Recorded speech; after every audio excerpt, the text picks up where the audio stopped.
అందరికీ నమస్కారం. Hash makers welcome. ఈరోజు రెసిపీ ఏంటంటే మనం ఇన్స్టెంట్ బిర్యానీ ప్రీమిక్స్ రెడీ చేసుకున్నాం కదా రైస్. ఆ రైస్ తోటి మనం ఎలాగా బిర్యానీ రెడీ చేసుకోవాలనేది ఈ వీడియోలో చూసేద్దాం. ఇప్పుడు చూస్తున్నారు కదా, కళాయి పెట్టుకున్నాం. కళాయి ఇప్పుడైతే సిమ్లో పెట్టండి కొద్దిసేపు.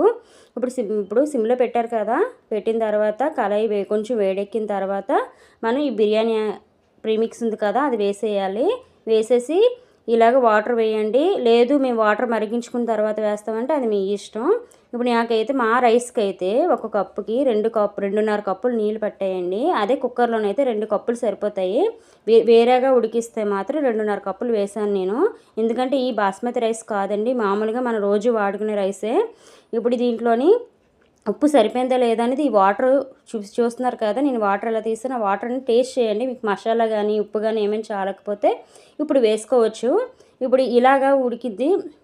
నీళ్ళు వేసిన తర్వాత ఒక 10 నిమిషాలు కూడా పట్టదండి, 5 నిమిషాల్లో మనకి ఈ విధంగా ఉడికిపోద్ది. ఎందుకంటే మీ స్టవ్ ఫ్లేమ్ బట్టి ఉంటుంది.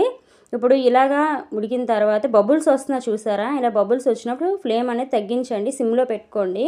సిమ్లో పెట్టిన తర్వాత ఇప్పుడు ఇలా ఉడుకుతుంది మనకి. ఇప్పుడు ఉడికిందా లేదా అనేది ఒక్కసారి చిన్న పలుకున్నప్పుడు మీరు ఒక 2 మినిట్స్ మీరు మళ్ళీ మూత పెట్టి ఉడికించండి. ఉడికిపోయిన తర్వాత ఇప్పుడైతే స్టవ్ ఆపేసాను నేను.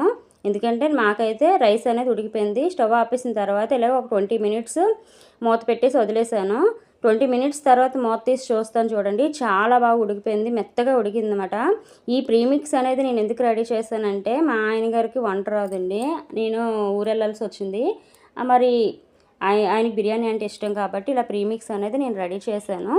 ఈ ప్రీమిక్స్ ఆయనకైతే కుక్కర్ పెట్టుకోవడం వచ్చండి, అన్నం వండుకుంటారు. అందుకని చెప్పేసి దాంట్లోని ఇలాగ బియ్యం వేసేసి నీళ్ళు వేసేసి ఉడికించేసుకోవడమే అని చెప్పి ఇలా తయారు చేశాను అనమాట. చూస్తున్నారు కదా, నా ఐడియా అనేది బాగుందని నేను అనుకుంటున్నాను. మీకు నచ్చిందా లేదా అనేది కామెంట్లో చెప్పండి. ఈ ప్రీమిక్స్ మీకు రెడీ చేసుకొని ఎలాగుందనేది టేస్ట్ చేసి నాకు కామెంట్లో చెప్పండి. మీకు నచ్చినట్లయితే ఇంకా మీకు ప్రీమిక్స్లు కావాలంటే నేను కిచిడీ ప్రీమిక్స్ చేశాను, ఇంకా సాంబార్ ప్రీమిక్స్ కూడా చేశానండి. అవి కూడా ఎలా తయారు చేసుకోవాలి ఏంటనేది నెక్స్ట్ వీడియోస్లో మీకు చెప్తాను. ఇంకా టైం పడుతుందండి ఆ వీడియోస్ అనేది నేను చేయడానికి. ఎందుకంటే నేను ఊరు వెళ్తున్నానని చెప్పాను కదా, ఊరెళ్ళి వచ్చాక ప్రీమిక్స్లోని వీడియోస్ మీకు చెప్తానమాట. నేనైతే మీకోసం అని చెప్పేసాను ఒక కప్పు రైస్ మీకు ఇలా రెడీ చేస్తానండి. మాది ఈరోజు స్పెషల్ అయితే చేపల పులుసు, అలాగే చికెన్ కర్రీ కూడా. చికెన్ కర్రీ అనేది అయిపోయింది, మధ్యాహ్నం తినేసాము. ఇదిగోండి కుక్కర్ కూడా పెట్టేశాను. మా వీడియో మీకు నచ్చింది అనుకుంటున్నాను. Thank you for watching.